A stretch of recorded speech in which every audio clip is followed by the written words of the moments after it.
Graça e paz, meus irmãos, tudo bem? O Roberto Júnior nos enviou uma pergunta sobre o nosso destino após a morte. Acredito que ele esteja falando tanto do destino do crente como do não crente. E eu quero agradecer a pergunta que o Roberto Júnior fez e queria incentivar você a que você continuasse a fazer as perguntas com a ajuda do Senhor e sobre os ombros dos homens de Deus, eruditos e piedosos, nós poderemos contribuir com a sua resposta, né? Contribuir com a resposta para a sua pergunta.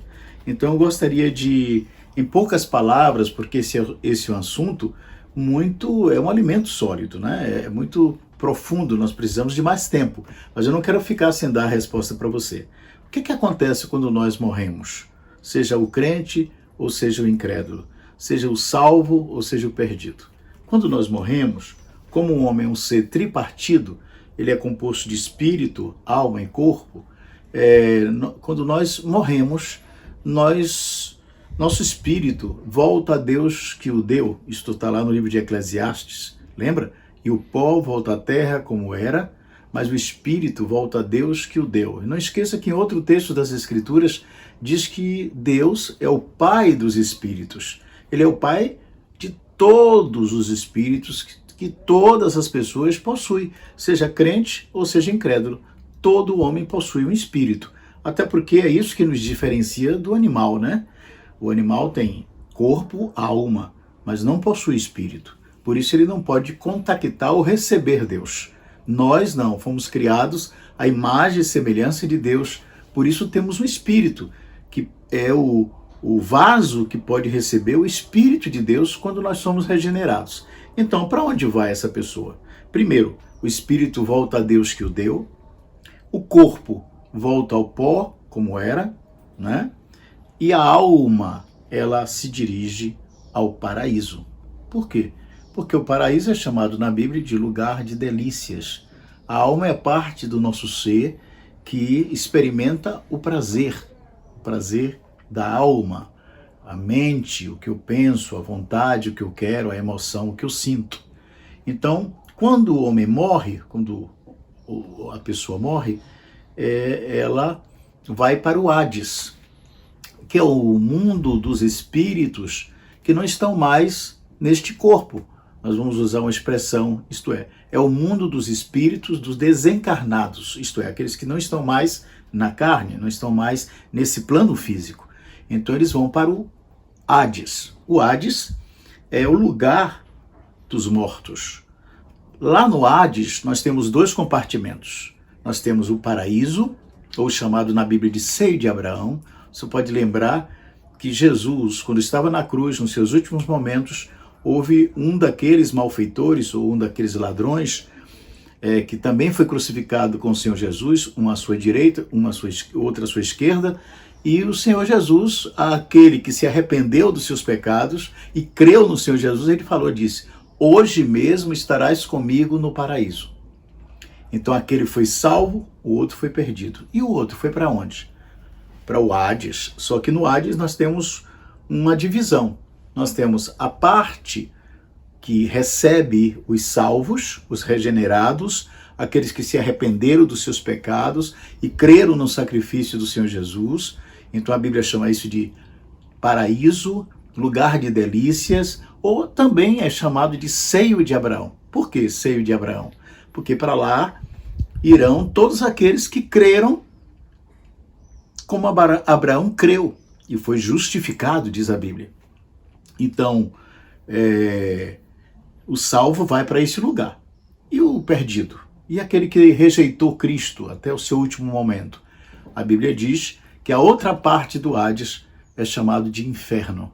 Então, esse lugar é um lugar intermediário, porque todos vão para o Hades. Lá no Hades nós temos o lugar de delícias, paraíso, seio de Abraão, e o lugar de sofrimento e tormento, que é o inferno. Você lembra daquele texto do rico e Lázaro, que as nossas Bíblias, o pessoal coloca como título a parábola do rico e Lázaro. Só que aquilo não é parábola. Por que não é parábola? Tem vários argumentos para mostrar que não é parábola. Aquilo de fato aconteceu e acontece agora mesmo. Por que não é parábola? Primeiro, cita uma pessoa que historicamente é comprovada a sua existência, que é Abraão, cita Lázaro, né? Então, a gente percebe que há nomes de pessoas, de pessoas historicamente existentes, não é? Uma parábola é diferente. Então, esse texto nos mostra que Lázaro foi para o seio de Abraão, e ele não foi para o seio de Abraão porque ele era mendigo, não. Ninguém vai para o céu porque é mendigo. A pessoa vai para o céu, não, para o paraíso. Vai para o paraíso quem crê no Senhor Jesus. E Lázaro fez isso. Já o rico, não. O rico viveu de forma distante do Senhor, sem ter comunhão com Deus, e ele foi para o inferno. Então você pode rever esses textos com clareza e perceber que o destino do salvo é o paraíso. Ninguém está no céu, ninguém ainda está no céu. Isso vai acontecer depois, no novo céu e na nova terra. Por enquanto, o salvo vai para o paraíso e o perdido vai para o inferno. Lá estão aguardando o salvo, a ressurreição e o tribunal de Cristo, onde todos nós vamos ser julgados para recebimento de galardão. E o perdido vai demorar mais um tempo, só depois do milênio, do reino de Cristo na terra, é que eles vão enfrentar o trono branco. Então, o tribunal de Cristo para os salvos, o trono branco para os perdidos. Mas eu gostaria de aproveitar essa pergunta do Roberto Júnior, e eu queria incentivar você a continuar fazendo perguntas. Eu queria aproveitar para indicar esse livro. Esse livro é um clássico de um grande erudito e piedoso chamado Robert Gouvet, que é Hades, o lugar dos mortos.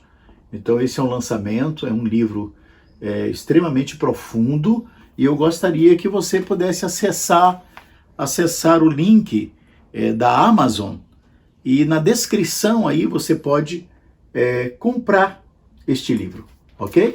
Então acesse o link, a descrição, e acesse o Amazon e veja a descrição aí no vídeo. Está aqui esse livro do Hades, o lugar dos mortos. Eu acredito que o Roberto Júnior necessita de mais tempo, de mais solidez, ok? Eu apenas citei alguns textos. Então, para que você aprofunde o seu conhecimento, por favor, acesse o Amazon e veja aí o nosso link na descrição do nosso vídeo. Muito obrigado, que Deus em Cristo vos abençoe, e as outras perguntas que foram feitas, nós continuaremos a responder, sempre indicando alguma literatura mais aprofundada, alimento sólido, ok? De homens de Deus que sejam eruditos, mas que também sejam piedosos. Que Deus te abençoe.